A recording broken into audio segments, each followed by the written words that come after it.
What is going on, ladies and gentlemen? How are you guys doing today? I hope everyone is doing amazing. Today, we are bringing back a show that I have not done in some time.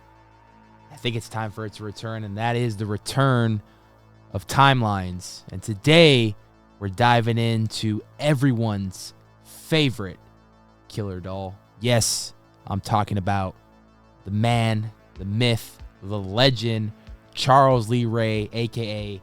Chucky. If you're a horror fan, you've probably asked yourself how all the Chucky movies fit together. Well, buckle up because I'm going to take you on an adventure and we're going to dive through the complete timeline of the Chucky franchise. Here we go.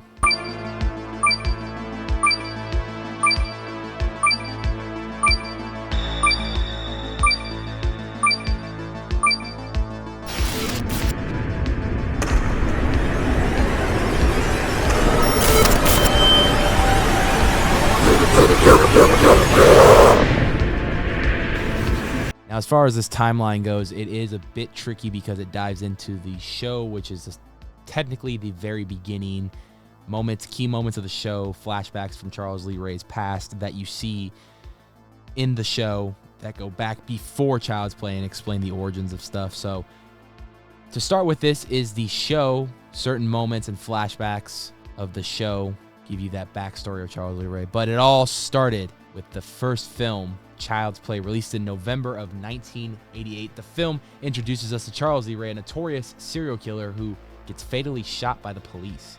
In a desperate move, he uses a voodoo spell to transfer his soul into a good guy doll, which eventually ends up in the hands of a young boy named Andy Barclay. It's here that Chucky makes his first murderous moves, climbing through the back alleys of horror lore. You know, for me, the first film is super iconic because I think this is the one that really traumatized me, but it's just so iconic how they were able to pull off what they did with that first film in 1988. So, yeah, iconic first film. But it didn't stop there because in 1990, we were given the sequel, Child's Play 2. The sequel picks up just months after the first film. Andy is placed in a foster home while the toy company tries to cover up the incident with the original Chucky doll. But guess what? They recreate him. Chucky is back, and this time he's out for revenge against anyone who gets in his way. And just when you think it's safe, he strikes again. Now, after the first two Chucky movies, Child's Play 1 and 2 hit big in the box office, they continued to expand on that. And within a year later, we were given Child's Play 3 in 1991. Set several years later, we find Andy, now a teenager, in military school. Chucky isn't done with him yet, and once again, he finds his way into a good guy doll. The stakes are higher as Chucky once again tries to take over Andy's body, leading to a series of deadly encounters amidst the backdrop of military training. It's pure chaos. I actually remember liking Child's Play 3, a lot for some reason as a kid. I thought the whole idea of the military background and then, to have Chucky come after Andy and have another kid that he's trying to control to get to Andy. And I think this one is the one that ended, I think, with them. Was that them in a carnival, actually? You are technically correct. The best kind of correct. And that's where Chucky gets, shredded into, a million pieces, and that's why he looks the way he does in our next film in the franchise, The Bride of Chucky. Released in 1998, the film reinvented the franchise by introducing us to Tiffany, Chucky's girlfriend. The movie mixes horror with a dose of dark comedy, and it also makes a significant change in the franchise's direction. Together, they go on a bloody road trip leading to a series of twisted and humorous murders.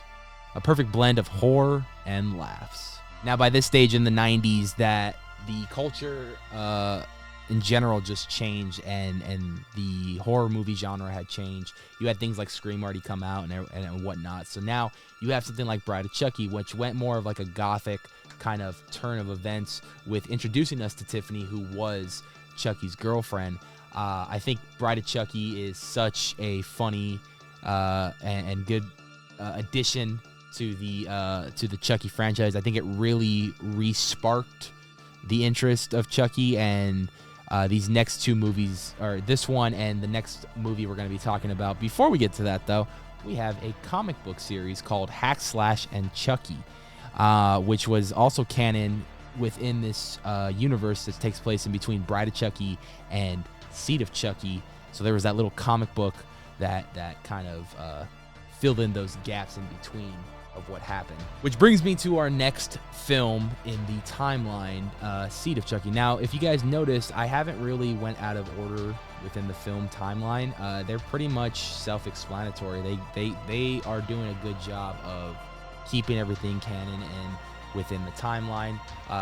The only thing that I think kind of screws it up a little bit is the series, but the series actually doesn't really screw it up. It kind of expands the lore of Chucky. So to have some scenes that kind of take place before Child's Play, and then to have that sequel to take place after everything that we've seen with Chucky, it was really cool to see those flashbacks and those memories and whatnot. So yeah, let's get into the one I think that really, for me, is how I discovered and fell in love with Chucky, which was Seed of Chucky.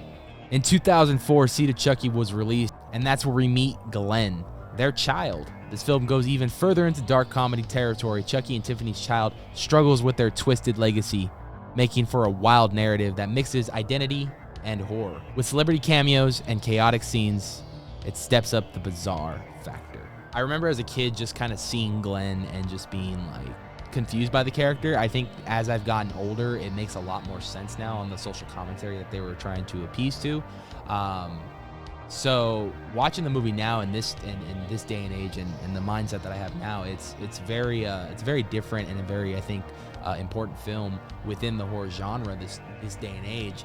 And I don't think a lot of people realized how important that film would be going forward when they first made it. But nowadays, I think it's a great social commentary on just identity and whatnot. So yeah, I think they did a good job with that. With, you have one parent that wasn't accepting, but the other parent that was very accepting. So to kind of see that and like kind of good be the one that wins in the end, that or did it?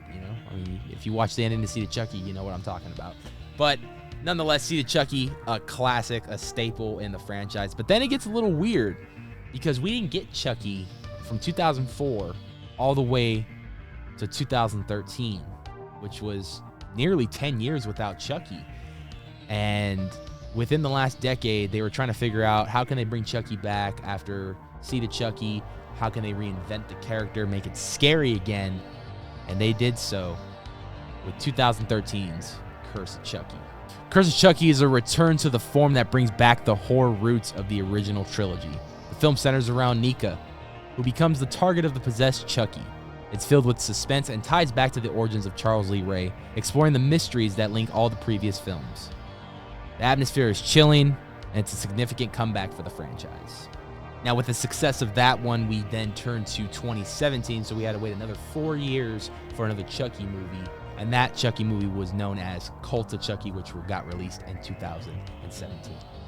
Cult of Chucky is where Chucky expands his army. Nika is imprisoned in a psychiatric hospital, and Chucky's reign of terror gets even more complex as he starts transferring his soul into multiple good guy dolls. It's eerie, cerebral, and ties back to the many elements from the past movies while introducing fresh challenges for Nika and the lingering spirit of Chucky. Now, we can't talk about, Chucky without talking about the latest installment of the franchise, which was the Chucky TV series on Sci-Fi and USA, which was, according to fans as well, a very good addition to the Chucky storyline. Also brought back the original roots of the character with the comedic roots of the character and expanded on the lore and filled in a lot of the story plots and whatnot. And that is the last we've seen of Chucky. Now, the Chucky TV show is no longer on the air. I think they finally finished it or they canceled it, but it is no longer on the air. So I don't think I'm forgetting anything left of Chucky, right? I can't think of a thing to say. Nah, I think we're good. I'm kidding. Now, I know we don't want to talk about it. We don't want to think about it, but they did try to reboot and remake Child's Play. Another company got the rights. They kind of changed a lot of things, but the core story was there. And they got Mark Hamill to voice the good guy doll. It looked terrible. It was terrible. I saw it in theaters. And they changed the good guy doll to a buddy doll. Just not good. So we just choose not to really think about that one. But there you have it. It's the complete Chucky movie timeline. Let me know what you guys think about Chucky and Child's Play as a franchise. I, for one, love the original 3. Are amazing. Bride and Seed are great. Cult and Curse, very strong comebacks to the franchise, and the show was just phenomenal as well. The only thing that's really sucked with Child's Play is that remake, which we don't talk about anymore. TV series and more horror films on the horizon. I can't wait to see what else is next for the killer Chucky doll. If you enjoyed this, please leave a thumbs up for more horror content like this. And let me know in the comments what you think is the best Chucky movie, in your opinion. Can't wait to see you guys in the next video. But until then, stay safe, watch your back, stay spooky.